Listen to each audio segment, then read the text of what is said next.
All right, straight into it, man. Why Hollywood is terrified of dark animation. Pause. I said this like last time I was streaming too. We need some more dark movies, boy. I've been saying this for a long time. This futile mission, Moses. That was no accident. Baby. Now, you're going to stay here forever. Why did these I was a scary kid. I'm not gonna lie to you. I'm a scary man now. That could have got me. It could have. I would have pissed myself. movies As a kid. disappear? Cast your eyes over the last few years of Hollywood animation.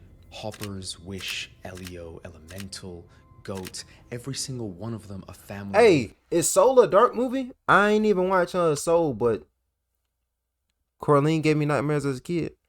I don't like. Hold on, Coraline. That's that animation style I don't like. Right? Let me see.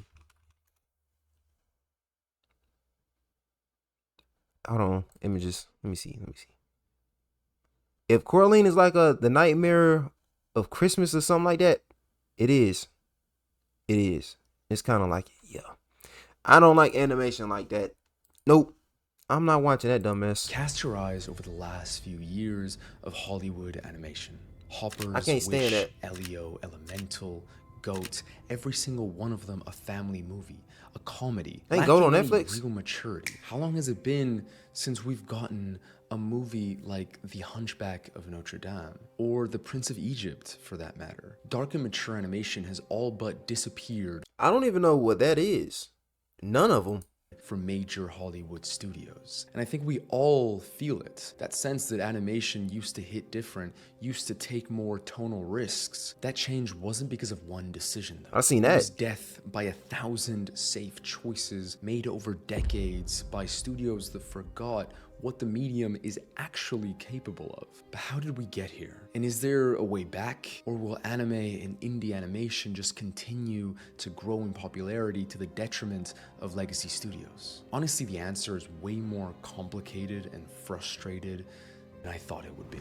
So there's This man good though. Like, let's be honest. Hold on, boy. Hold on. You can't. You know what I'm saying? Oh, this man is good. Hey, boy. Pause. Ain't no pause. You setting up the vibe, right? Well, I like that. this scene in The Hunchback of Notre Dame where Frollo, a supposed man of God, sings about his lust for a woman and how if she won't be his, he'll see her burn. It's one of the darkest villains, having sus. one of the most man's a psychologically demon. complex moments in cinema. Not just animation, all of cinema. A Disney movie that was rated G for all ages, released in 1996, exploring obsessive lust, religion, What song is this? I might have to get back into my little movie reaction bag, huh? Know what I'm saying? Hey, put me on, boss. Know what I'm saying? You know me. Late night. Hellfire. guilt, and the capacity for evil in people who believe they're righteous. That was a kids movie. A kids movie that made more than Hercules, The Little Goated. Mermaid, Goated. and Mulan. Goated. For some nonsensical reason, studios decided We ain't never got no live action Mulan. We didn't. Man, you can't tell me, bro. Brenda song back then. You tell me, boy. We got a Wendy Wu. Boy, she would have. We did. When?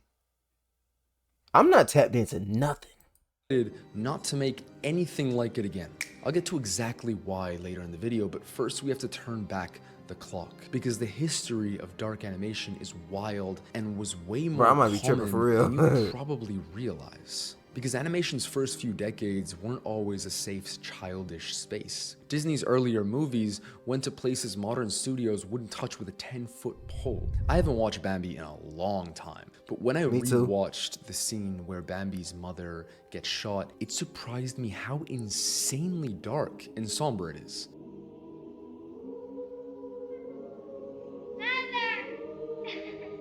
Pinocchio is also disturbingly dark, especially when the kids start turning into donkeys. The Fox and the Hound is heartbreaking with how best friends get turned into enemies. Dumbo is also pretty dark in some scenes. And then there's The Black Cauldron, a movie that got released in 1985. Disney's most ambitious, darkest film of all time, arguably, with one of the scariest villain designs in all of Disney history. Genuine horror and disturbing scenes. It was the first Disney movie to be rated PG instead of G, and could have even been given an R rating had they not cut around 15 minutes worth of intense scenes. It cost $44 million to make, the most expensive animated movie ever made up to that point, yet it completely flopped, making only $21 million. It failed despite being movie places, well, theaters, bro. They should start dropping these movies back in the theaters, bro. I'm not gonna lie to you. They should. Why not? Give me a little trailer up in my little city or something. Oh, we airing this in my city. Bro, let me know. I'm gonna watch it. one of the most interesting Disney movies artistically and stylistically, because the story just fell flat, but that failure planted a seed of fear in Hollywood that never fully died. But here's what most people don't talk about. 6 years before The Black Cauldron even released, someone inside Disney had already seen this coming. Don Bluth was one of Disney's most talented animators, but in 1979 he walked out of the studio, taking 11 colleagues with him because he believed Disney had lost its creative soul and had become too corporately calcified. Goated. He wasn't wrong. Disney struggled for like a whole decade after that, yet Don Bluth made some of the most respected animated movies of the time. The Secret of NIMH, An American Tail, The Land Before Time. That's some goated movies. Movies with adult level storytelling that didn't talk down to their audience and had some brutal sequences and scenes. Bluth proved repeatedly that the audience for more mature and dark animation existed. Moving forward to the 90s, The Hunchback of Notre Dame wasn't the only dark Hollywood animated movie. DreamWorks came out of nowhere with an absolute gem in The Prince of Egypt. For 1998, it was a pretty rare movie, a mainstream animated movie that took its subject matter with complete seriousness. I didn't see this. Plagues, the drowning of an army, the river of blood, two brothers becoming enemies. The movie is as adult as they get, the way it depicts moral weight and impossible choices, the brutality of the 10 plagues, and it's animated. Plus, it made a ton of money, grossing more than $200 million on a budget of 70. Genuinely blows my mind. Like, where are the movies like that today? They don't care about DreamWorks stuff like that made no more. The same studio that 3 years later would make a 180 with Shrek, which would become the template for a totally different kind of animated movie. Tim Burton also deserves a shout out. Nightmare Before Christmas. Oh, you bum! Oh, it's you! That's that bum name. Tim Burton, I can't stand your animation style, boy. Hey, still to this day at 25, I don't like your animation style. I don't like it at all. That little Christmas thing, boy, that little fat one opened his chest up and worms came out as a kid, mind you. I didn't pick up worms as a kid, I did. But just seeing all them bugs and worms come out that boy's chest when he opened it up as a kid, it messed me up. It made me hate the style. It did. Corpse Bride are both dark, gothic, weird, and both were box office hits. They proved that you could build an entire visual and tonal world around darkness and people would love it. And then there's Laika, the only big Hollywood studio making darker animated movies more recently that are successful. Coraline and Kubo and the Two Strings being the standouts. Movies that have consistently been willing to go to genuinely dark places. Coraline is one of the most Look like a game. movies made for children in the last 20 years. Not frightening in the jump scare way, although it's got some good jump scares. Sound like I might react to this too, know what I'm saying? Put me on. More so terrifying in the psychological and creepy way. Although Kubo was less successful, Coraline was super successful. And those types of movies have the potential to do so well with today's audience. So clearly darker, more mature animation has worked countless times. Yet when you we all done got traumatized. Coraline done got you. actually look at what Hollywood's biggest studios have been putting out recently, it's worse than you probably think. I mean, look at the last 3 years alone. Sequels, safe originals with maximum family appeal. Wish was so aggressively inoffensive that it became one of the most irrelevant Disney movies almost immediately. Elio was god-awfully I ain't hear about none of this. And that's crazy work. I think we seen I saw this little bum on the thumbnail. Original. Yes, of course there are exceptions like The Wild Robot, but they're few and Never far seen it. between. Just look at the last few months. Hoppers and Goat are both family-friendly comedic movies from two of the biggest Hollywood studios. All major Hollywood studios can put out is the same type of shit, and it's exhausting. Yeah, of course, I could just watch animation from other studios and other countries, yes. But at the end of the day, these are some of the biggest studios with some of the biggest budgets and legacies. I wish I knew like studio names for real, boy. I'll go down the list watching movies. Can you imagine?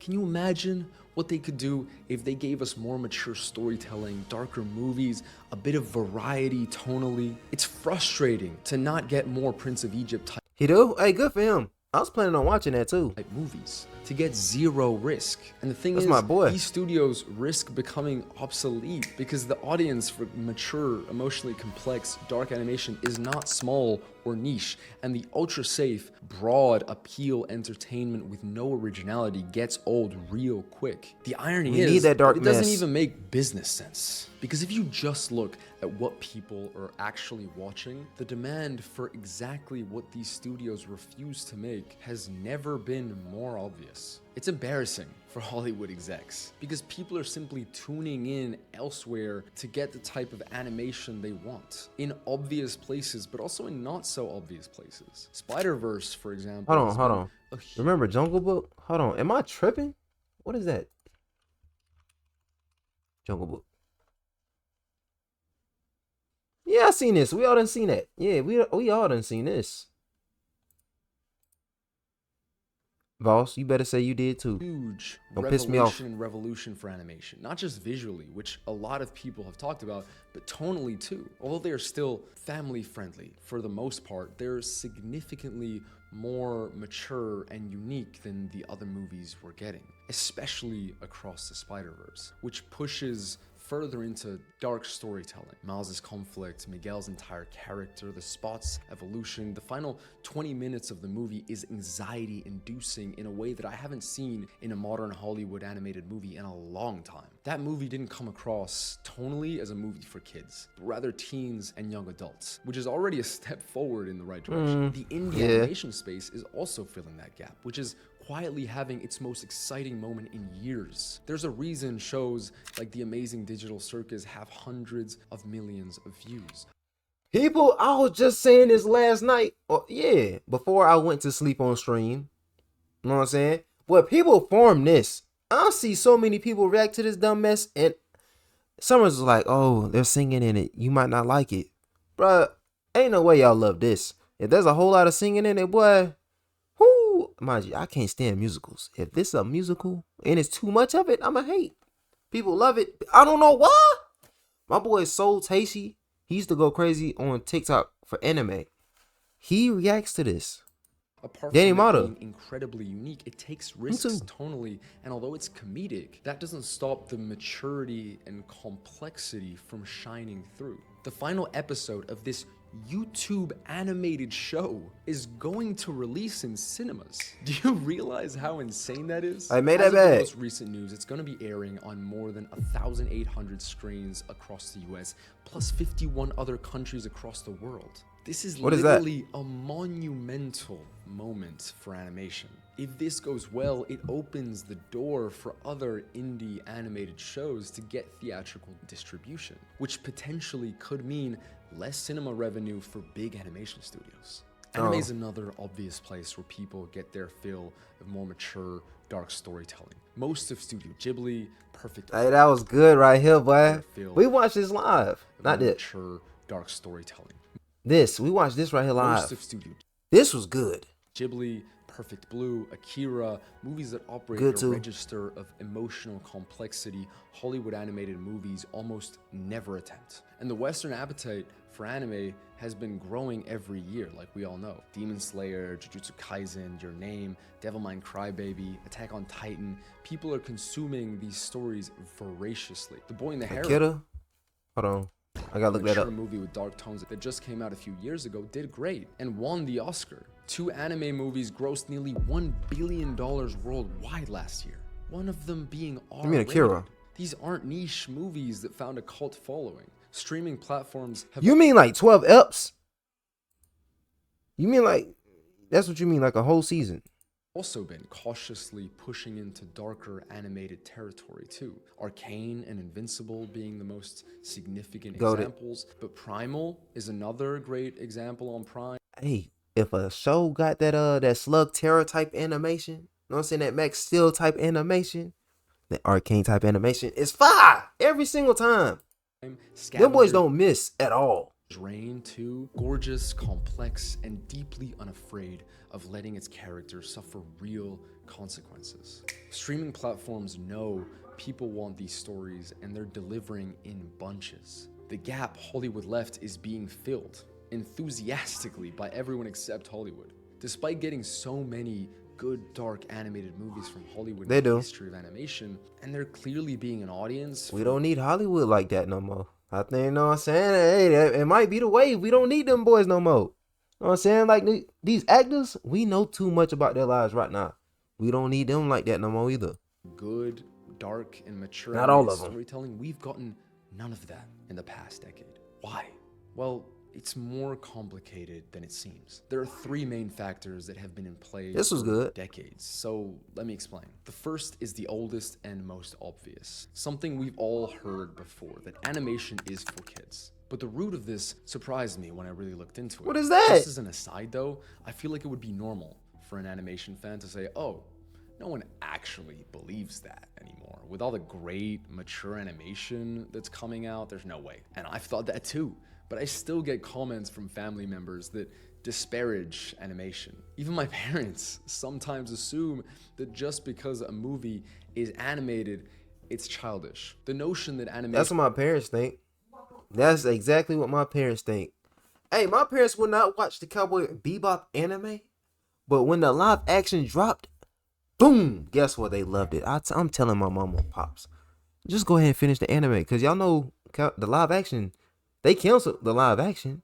Imagine my people reacting to the anime, then they see a man with titties. I would have got the live reaction to that. I would have recorded that. They loved it. Mind you, they loved it. But if they finished that anime, mind you, my pops is just like me. He would have talked trash about Spike. They would have saw the man. Boy, hey, y'all would have got some good content then, boy. Is just for kids. Nah. They might... I don't know if they'll like that. Is still very much ingrained in older generations. I mean, even the former CEO of Disney basically implied that animation is just for children in an interview in 2022. I always say that when fans and our audiences put their kids to bed at night after watching Pinocchio, they're probably not going to tune into another animated movie. If he thinks that, I'm sure a lot of executives at these studios think the same damn thing. That ain't make no sense. It applies to animation directors inside Hollywood too, that are forced to face this conversation constantly in a way live action directors simply never do. A live action director never has to justify why their movie is too adult. An animation director has to fight that assumption constantly. They have to fight the entire industry's preconceived notions about what animation is supposed to be. But it wasn't always like that. Animation actually started as a niche adult medium. That's what I heard. Cartoons like Betty Boop, Popeye, and even early Popeye, boy. Mickey Mouse that all gained mass popularity in the 20s and 30s in the US. But don't act like y'all boys ain't never seen no old Mickey Mouse either. Don't y'all call me old. We all done seen this. With Disney's successes coming from their more fairy tale, kid-friendly movies like Snow White, Cinderella, Peter Pan, and also the Hays Code. They were. You saw them black folks back then. Hooting and hollering too. Hooting and hollering. You saw the way they made our lips. Censoring mature animation content. Multiple generations were conditioned to view animation. I heard Peter Pan a pedo. As children's entertainment. Add to that the continued success of Disney, especially in the Renaissance, and the millions of kids that sat in front of the TV with a bowl of cereal every... Hey, I heard this bum right here. Hold on, is it this one? Hey, I'm just being honest. Is it him? Is this the man that captured a woman and he kept this woman in here? This the movie with the talking pots and stuff? Yeah, she got that syndrome. Yeah, what's it called? Stocks whole syndrome, something like that. She loved the person that captured her. Yeah, weekend and watch she's stupid. TV cartoons like Scooby-Doo, The Flintstones, Thank you, Stockholm. Boy, it took me a minute. I was finna, what I say, stockholder? Tom and Jerry, and the perception became self-reinforcing. Animation and cartoons are for kids. Decades of positioning animated movies as children's entertainment created a belief so ingrained that nobody inside the industry stops to question it anymore, which means every decision downstream of it follows automatically. In parallel, shows like The Simpsons and South Park were gaining enormous popularity. Hold on, they still making new Simpsons episodes? Goodness gracious. If they are, our black brother need to catch up. In the early 90s, so by the time the Renaissance was in full swing, animation could only be two things: childish family entertainment or adult raunchy comedy. That's it. Anything that didn't fit neatly into one of those two buckets was extremely hard to get greenlit. But that's just one piece of the puzzle. Money is an even bigger part of it. See, a sequel to a known property comes with a built-in audience, marketing, merchandise. An original, mature animated movie comes with risk and a metric ton of uncertainty. From a purely financial standpoint, Toy Story 5 is a safer bet than anything new. The studios aren't dumb. The odds of an original animated movie making more in the short term than Toy Story 5 or any of these sequels is tiny. I mean, 13 out of the top 15. It is, but them studios, they gotta take that risk. They gotta take that risk, and mind you, they better produce a good trailer. The trailers these people be putting out nowadays are garbage, but they gotta take that risk, boy. Y'all be scared. IP, and the budgets make it even more complicated. A modern Hollywood animated film costs between $100 and $350 million to make and market. At that scale, you can't really afford to make something that only some people want to see. You're forced to capture as many people as possible. Parents, grandparents, children, international markets. You need a movie that translates universally. Mature, dark, totally specific storytelling is by definition a way narrower proposition than broad family entertainment. And at $200 million a movie, which is where Disney, DreamWorks, and Pixar operate, speaking precisely to fewer people is a financial catastrophe waiting to happen. So as the budgets have gone up over the past 20 years, the movies had to get safer, because mathematically, that's the only choice they have. Apart from obviously lowering the budgets, which is fewer people, is a financial catastrophe waiting to happen. So as the budgets have gone up over the past 20 years, the movies had to get safer, because mathematically, that's the only choice they have. What kids you know finna talk about a safe movie? The whole movie just been happy, sunshine, rainbows, skipping, frolicking. Ain't no kid finna go back to school the next day and talk about that garbage. You know what I'm saying? We need that dark stuff, man. Lose money, it's fine. Lowering the budgets, which is also why a lot of the more mature, darker animation has been going to streaming, because the economics work way better. And then there's the third force. See, darkness is unquantifiable. You can't test it cleanly. You can't put it in a formula. You can't point to a guaranteed blueprint for making it work. It's inherently risky. And in a test screening with a room full of families, the dark scene almost always tests badly, so it gets cut. The ambiguous ending tests badly, so it gets resolved. The morally complicated villain tests badly, so he becomes like just a bad guy. 100 small decisions made by rational people protecting their jobs, and the movie that comes out at the other end is unrecognizable from the one that got greenlit. Executives don't get fired for making an expensive mediocrity. They get fired for making an expensive failure, obviously, so the rational personal incentive is always the same. Greenlight the safe idea, soften those dark scenes, individual decisions that are each completely logical, producing a collective outcome that is ridiculously, creatively bankrupt. Here's the real problem though. When studios baby us, we lose the art form's greatest advantage. Animation can go places live action can't. It can make the internal visible. The visual language of animation is that scene right there, boy. Oh man. Brought back memories. Uniquely, extraordinarily equipped to handle emotional complexity. And Hollywood has decided to use that language primarily to make talking animals say funny things. This isn't a criticism of family movies though. Some of them are amazing, obviously. But when an entire medium gets reduced to one register, What is this? us animation fans lose a lot. Because at the end of the day, Hollywood is still Hollywood. And although it isn't the end-all, be-all, it's one of the largest and most influential cinematic spaces in the world, with some of the biggest studios. And the window for Hollywood to course correct is getting pretty small. People are no longer forced to watch whatever is on TV and in the cinemas. We have options that did not exist 20 years ago. We can find ambitious animation anywhere. If the major studios don't adapt in the next couple of years, they risk becoming something depressing. Legacy brands coasting on the nostalgia of 20 years ago while the actual future of animation gets built elsewhere. And that's already happening with all the sequels being made. The Hunchback of Notre Dame is almost 30 years old. The Prince of Egypt is 27.